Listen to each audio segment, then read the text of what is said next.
Ay, simulan ko na po sa mukaddim. A'udzu billahi minasyaitonir rajim. Bismillahirrahmanirrahim. Assalamualaikum warahmatullahi wabarakatuh po. Ngayon ay narito tayo sa magandang gabi kung saan ay ating matututunan ang mga bagay-bagay na magaganda. Naam. At pagkakataon natin ito upang mas lalo tayong mapalapit kay Allah Subhanahu wa Ta'ala.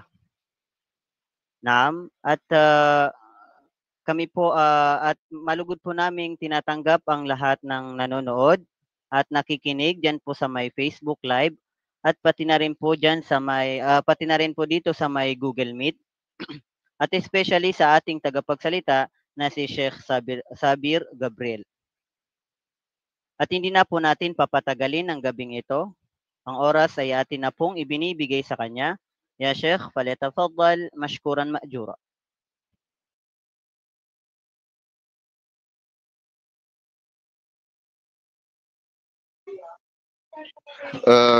Hindi po ba malabo yung hindi po ba maano? Hindi naman, Sheikh. Wadih naman niya, Sheikh. Okay. Naam. Alhamdulillah.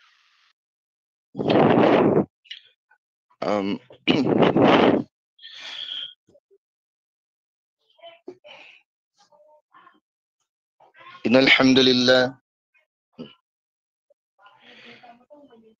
nahmaduhu wa nasta'inuhu wa nastaghfiruh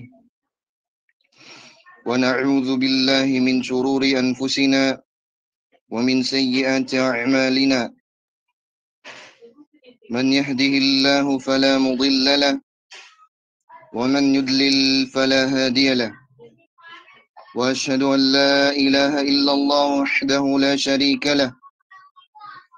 وأشهد أن محمدا عبده ورسوله بعثه بالهدى ودين الحق وبلغ الرسالة وأدى الأمانة ونصح الأمة وجاهد في الله حق جهاده فصلوات الله وسلامه عليه وعلى آله وأصحابه ومن تبعهم بإحسان إلى يوم الدين أما بعد.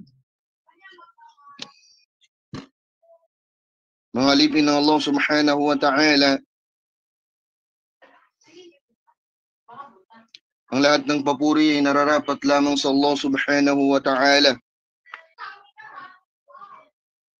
at pagpapala sa kanyang sugo na si Muhammad sallallahu alaihi wasallam. Bago ang lahat ay ating pasalamatan ng Allah Subhanahu wa Ta'ala mula sa mabiyayang araw na kanyang ipinagkaloob sa atin ng Yawmul Jumu'ah, araw na pinagpapala ng Allah Subhanahu wa Ta'ala, na kung saan nagtitipon-tipon rito upang magsagawa ng ibada o pagsamba ang mga Muslim para sa Allah Subhanahu wa Ta'ala. Mga alipin ng Allah, katotohanan ay kabilang sa mga dakilang rahma o habag ng Allah Subhanahu wa Ta'ala sa atin ay ang patawarin tayo ng Allah Subhanahu wa Ta'ala mula sa ating mga kasalanan sa tuwing tayo humihingi sa Kanya ng tawad. Sinabi ng Allah Subhanahu wa Ta'ala, "Wastaghfirullaha innallaha ghafurur rahim." At inyong hinga ng tawad ng Allah Subhanahu wa Ta'ala dahil katotohanan ng Allah ay ang mapagpatawad at ang mahabagin. وقال صلى الله عليه وسلم فيما روى عن الله تبارك وتعالى أنه قال: يا عبادي إنكم تخطئون بالليل والنهار وأنا أغفر الذنوب جميعا فاستغفروني أغفر لكم.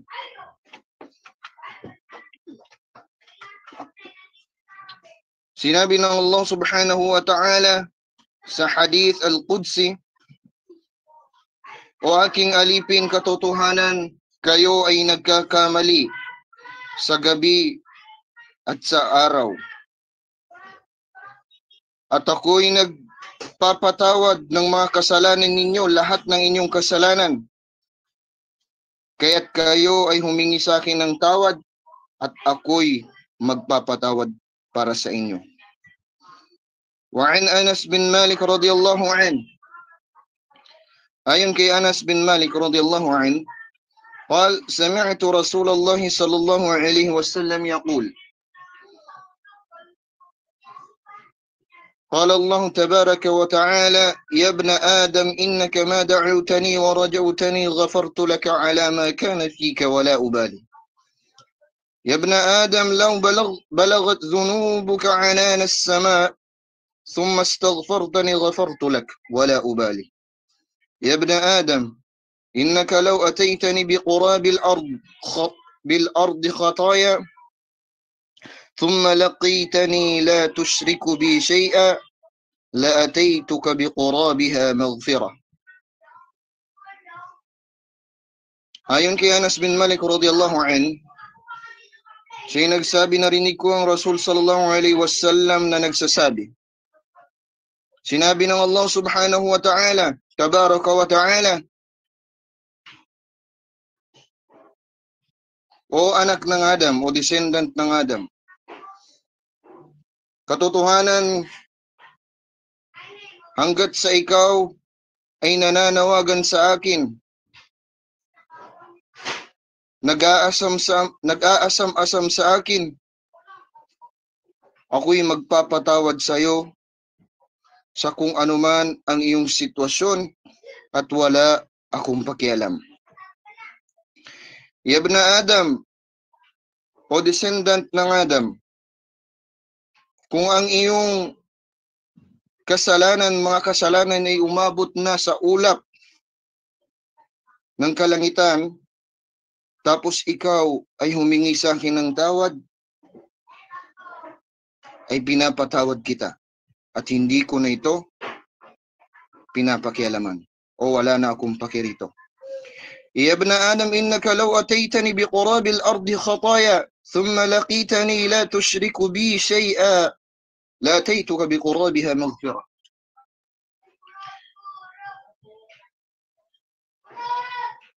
O descendant ng Adam, katotohanan kapag ikaw ay dumating sa akin sa Yawmul Qiyamah na may katumbas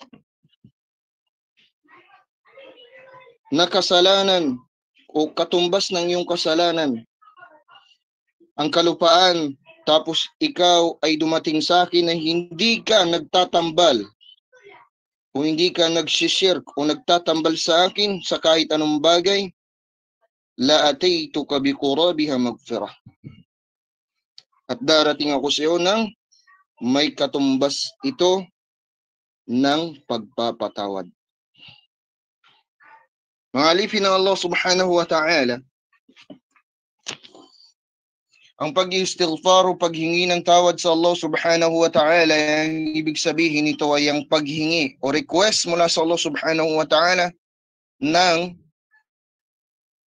pag-aalis ng ating mga kasalanan at pagtatakib ng ating mga kamalian. At nararapat na sa tuwing gumagawa tayo, nag-istighfar tayo sa Allah subhanahu wa ta'ala, ay sinasamahan natin ito o madalian tayong umaalis sa mga bagay na kinagagalit ng Allah subhanahu wa ta'ala at tayo'y lumalayo rito sa mga kasalanan na ito. Hugos mga alipin ng Allah subhanahu wa ta'ala,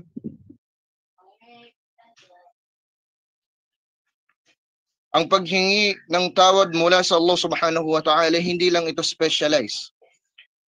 Hindi lang to para sa mga taong gumagawa ng kasalanan, bagkus general ito mga alipin ng Allah. Sinabi ng Allah subhanahu wa ta'ala, pag-uutos sa kaniyang sugo, wastaghfir li dhanbika walil mu'minina wal mu'minat. Muhammad, humingi ka ng tawad mula sa iyong kasalanan at para sa mga mu'minin, para sa mga mananampalataya mula sa mga lalaki at mga babae. Sinabi ng Allah subhanahu wa ta'ala, وَظَنَّ دَاوُودَ أَنَّمَا فَتَنَّاهُ فَاسْتَغْفَرَ رَبَّهُ وَخَرَّ رَاكِعًا وَأَنَابَ. At nag-akala ang Dawud na katotohanan kami ay nagbigay sa kanya ng pagsubok, kaya't siya'y humingi ng tawad sa kanyang Panginoon at bumaba at nagpatira pa sa kanya at siya'y nanumbalik o nanghingi o nagtauba sa kanya. Sinabi ni Yunus, La ilaha illa anta subhanak inni kuntu minadh dhalimin. Pati ang Yunus ay nagsabi, walang ibang dapat na Diyos maliban sa iyo.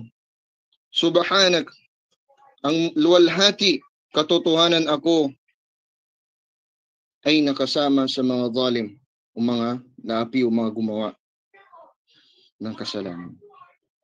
وروى البخاري عن أبي هريرة رضي الله عنه قال سمعت رسول الله صلى الله عليه وسلم يقول والله إني لأستغفر الله وأتوب إليه في اليوم أكثر من 70 مرة. Ayon kay Abu Hurairah radiyallahu anhu, siya nagsabi, narinig ko ang Rasul sallallahu alaihi wasallam na nagsasabi, Wallahi, sumpaman sa Allah, katotohanan ako ay humihingi sa Allah subhanahu wa ta'ala ng tawad at nanunumbalik sa kanya araw-araw fil yawm akthar min 70 marra, ng higit pa sa 70 beses, 70 times.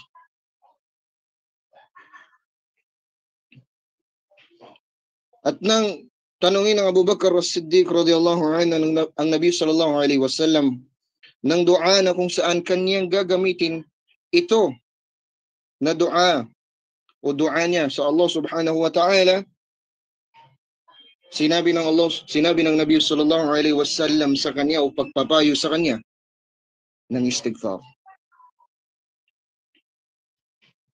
Faqad rawa al-Bukhari wa Muslim, ayon kay Abu Bakr as-Siddiq radiyallahu anhu, annahu qala li Rasulillah sallallahu alaihi wasallam, "Allimni du'an ad'u bi fi salati." قال قل اللهم إني ظلمت نفسي ظلما كثيرا ولا يغفر الذنوب إلا أنت فاغفر لي مغفرة من عندك وارحمني إنك أنت الغفور الرحيم.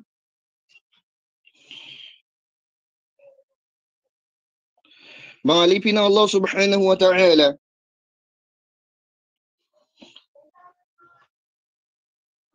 ayon sa hadith ni Abu Bakar as-Siddiq radiyallahu anhu, siya nagsabi sa Nabi sallallahu alaihi wasallam,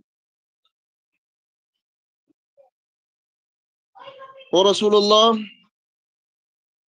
turuan mo ko ng isang dua na kung saan idudua ko ito sa tuwing ako'y magsasala.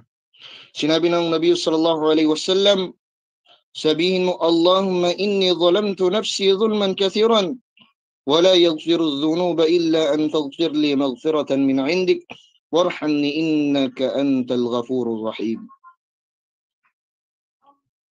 O ya Allah, katotohanan ako, labis akong nagkasala sa aking sarili at walang ibang nagpapatawad ng mga kasalanan maliban sa ikaw. Patawarin mo ko ng pagpapatawad mula sa iyo. At ako'y iyong kahabagan o kaawaan, dahil katotohanan ikaw ay ang mapagpatawad at ang pinakamawain. Mga alipin ng Allah, kabilang sa mga katangian ng isang matatakutin mula sa Allah subhanahu wa ta'ala na kapag sila ay nakakagawa ng kasalanan, sila ay humihingi ng tawad mula sa kanilang mga Panginoon. Sinabi ng Allah subhanahu wa ta'ala sa kanyang banal na Quran, بعد أعوذ بالله من الشيطان الرجيم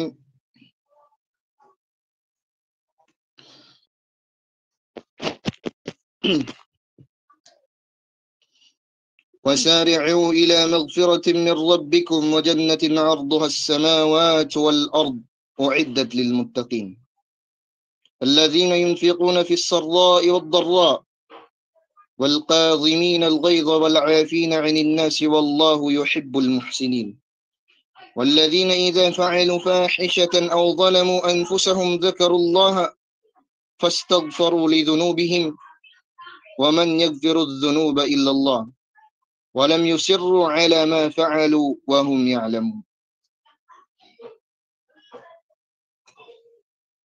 Maalipin ng Allah subhanahu wa ta'ala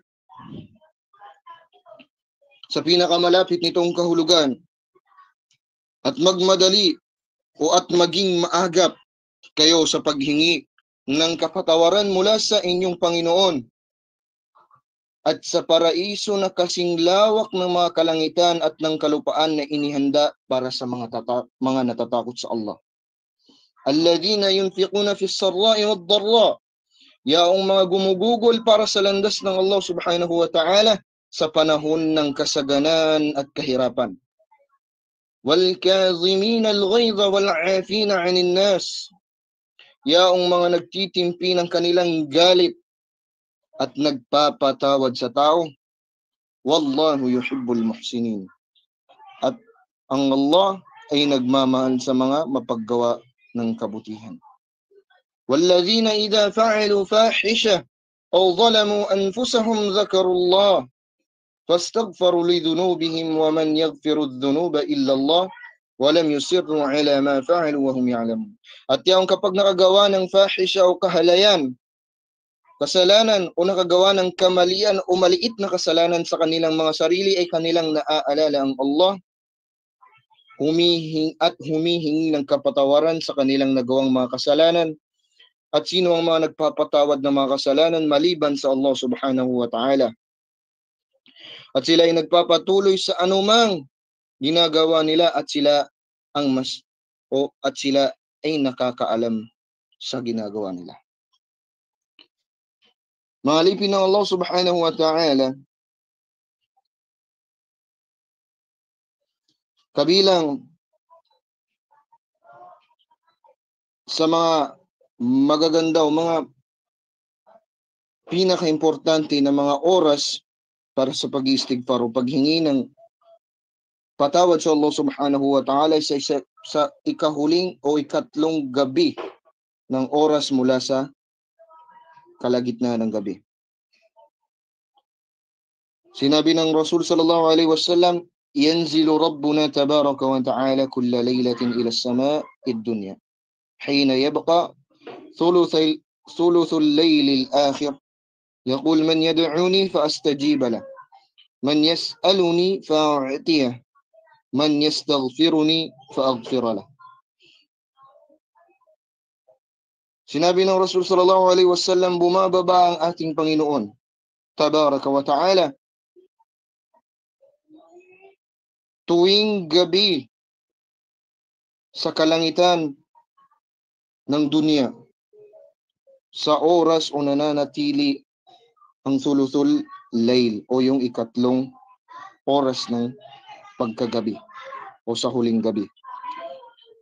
Yaqul man yad'uni, sino man, nagsabi ang Allah, sino man ang magdua, umanawagan sa akin, fa astajiba lah, ako ay tutugon sa kanya. Man yas'aluni fa u'tiyah, at sino man ang manghingi sa akin ay ibibigay ko sa kanya. Man yastaghfiruni fa aghfir lah, at sino man ang humingi ng tawad sa akin ay akin itong patatawarin. Maalipin ng Allah, ang paghingi ng tawad mula sa Allah subhanahu wa ta'ala ay isa rin ito sa dahilan upang sa ganun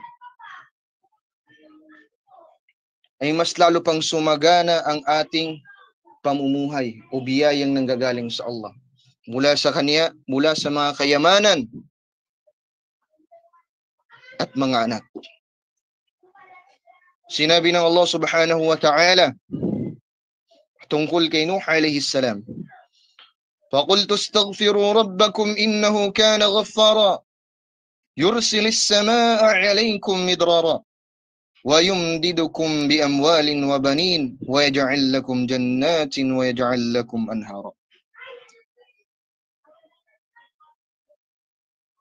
Sinabi ng Allah subhanahu wa ta'ala patungkol kay Nuh alayhi salam sa pinakamalapit nitong kahulugan, kaya aking sinabi sa kanila ng Nuh, humingi kayo ng kapatawaran sa inyong Panginoon, sapagkat tunay na siya ay lagi nang nagpapatawad o mapagpatawad. Yursilis samaa alaykum midrara, at siya ay magpapadala sa inyo ng ulan sa kalangitan ng may tuloy-tuloyan na pag-ambon. Wa yumdidukum bi amwalin wa banin wa yaj'al lakum jannat wa yaj'al lakum anhara.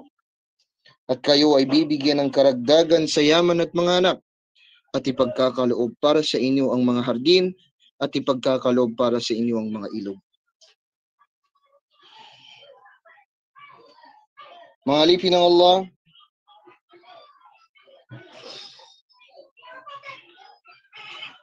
nagsabi rin ng Allah subhanahu wa ta'ala, wa nistaghfiru rabbakum thumma tubu ilayhi yumatti'ukum mata'an hasana ila ajalin musamma wa yu'ti kulli dhi fadlin fadlah. Walipin ng Allah, at nagsasabing inyong hingin ang kapatawaran ng inyong Panginoon at pagkaraan ay magsisi sa Kanya, at kayo ay Kanyang hahayaang magtamasa ng mabuting kasiyahan hanggang sa pagsapit ng takdang panahon, at Kanyang ipagkakaloob sa bawat nagmamay-ari ng biyaya ang Kanyang biyaya. Opo.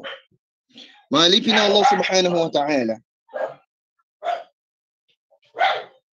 ang paghingi ng tawad mula sa Allah subhanahu wa ta'ala ay hindi lamang biyaya o gantimpala mula sa Kanya sa kabilang buhay at pag-aalis lamang ng ating mga kasalanan, bagkus napakaraming purpose, maraming benepisyo ito na naibibigay sa isang mananampalataya. Yan ang pinagkaiba natin, and that's the difference between us sa mga taong hindi nananampalataya sa Allah subhanahu wa ta'ala, sa mga taong hindi sinusunod ang katuruan ng Islam. Bagkus tinuro sa atin ng Islam ang lahat ng pamamaraan upang sa ganun ay gantimpalaan at biyayaan tayo ng Allah subhanahu wa ta'ala ng maraming biyaya na nagmumula sa Kanya, dito man sa dunya hanggang sa kabilang buhay. Kaya maalipin ng Allah subhanahu wa ta'ala,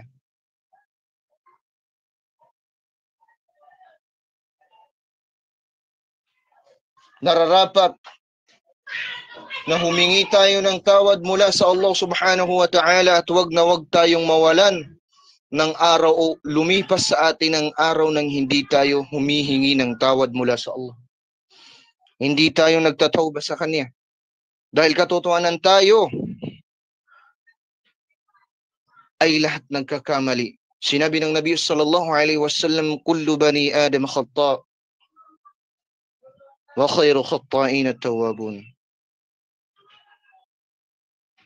Sinabi ng Rasul sallallahu alaihi wasallam, lahat ng descendants ng Adam alaihi salam ay nagkakamali. Ngunit ang pinakamainam sa mga nagkakamali ay mga yaong nagbabalik loob.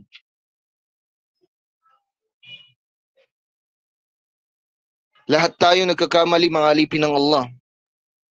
Ngunit wag na wag tayong mawawala ng pag-asa mula sa habag at awa at pagpapatawad ng Allah.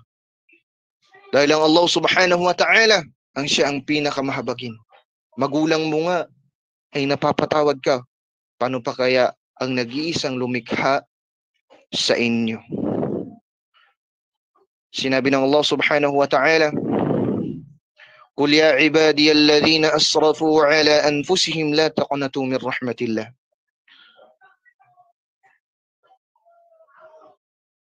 Sinabi ng Allah subhanahu wa ta'ala, oh Muhammad, sabihin mo sa kanila, ya ibadi, katotohanan, o aking mga alipin, sinabi ng Allah, yaong mga nagmalabis sa kanilang sarili, sa kanilang mga sarili sa paggawa ng kasalanan, la taqnatu min rahmatillah, wag na wag kayong mawawalan ng pag-asa mula sa habag ng Allah subhanahu wa ta'ala. Kaya mga alipin ng Allah subhanahu wa ta'ala, magkamali man tayo ng ilang beses, 100 times, 1,000 times, 100,000, and even millions, sa araw-araw, kapag hiningi natin ang pagpapatawad ng Allah subhanahu wa ta'ala, ay hindi kaiiwan ng Allah subhanahu wa ta'ala sa araw na iyon nang hindi niya, sa sitwasyon na yun mismo, sa kalagayan mo yung mismo na nagpapatawad, humingi ka ng tawad, hindi ka niya iiwan nang hindi niya ito nabubura lahat. Kaya mga alipin ng Allah subhanahu wa ta'ala, palagian natin hingi ng pagpapatawad o pag-istighfar. Hindi ba't mahirap ba ito sa atin mga alipin ng Allah? Mabigat ba ito sa ating mga dila? Hindi po. Bakos napakadali lamang. Isang napakadaling gawain o ibada na malaking benepisyo ang naibibigay nito. Kaya hanggang dito na lamang mga alipin ng Allah. Wa akhiru da'wana anil hamdulillahi rabbil alamin.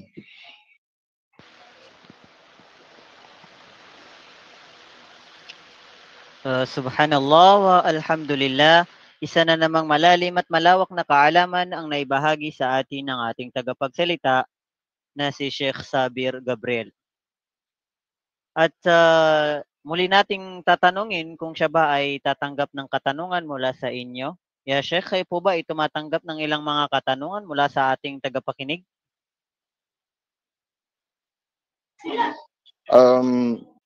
Hindi po sa ngayon kasi may emergency po muna ako ngayon.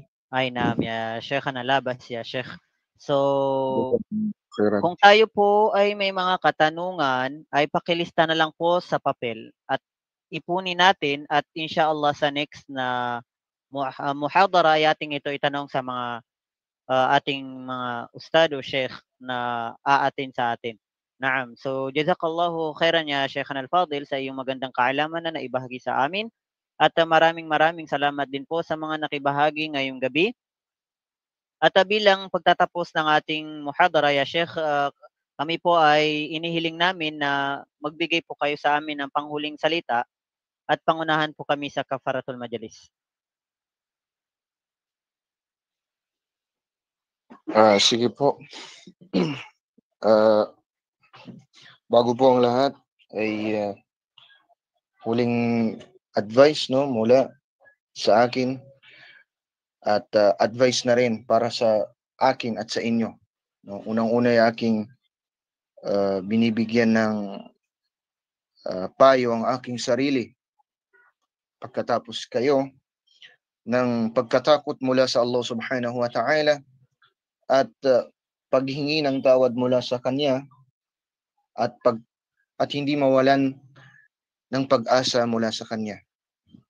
At wag na wag tayong mawawalan ng pag-asa sa lahat ng ating mga gawain at iayon natin ang lahat ng ating pag-iibada sa pamamaraan ng Nabi sallallahu alaihi wasallam. Panghuli, wag na wag po nating hahayaan na sa isang araw ay hindi tayo nakakapag-dua sa Allah subhanahu wa ta'ala. Kahit anong dua, humingi lang tayo sa Allah subhanahu wa ta'ala. At humingi tayo ng tawad palagi. Opo, ng istighfar. At hanggang dito na lamang, basahin na lang po natin ang kafaratul majlis. Subhanakallahumma wa bihamdik. Nashhadu la ilaha illa ant. ونستغفرك ونتوب إليك. السلام عليكم ورحمة الله وبركاته. Waalaikumsalam warahmatullahi wabarakatuh. Alhamdulillah, naway maging ilaw at gabay ang ating natutunan ngayong gabi. Hindi sapat ang kaalaman kung hindi ito isa sa buhay. Gamitin natin ito upang lalo tayong mapalapit kay Allah subhanahu wa ta'ala. Hanggang sa muli mga kapatid sa pananampalatayang Islam. Wassalamualaikum warahmatullahi wabarakatuh.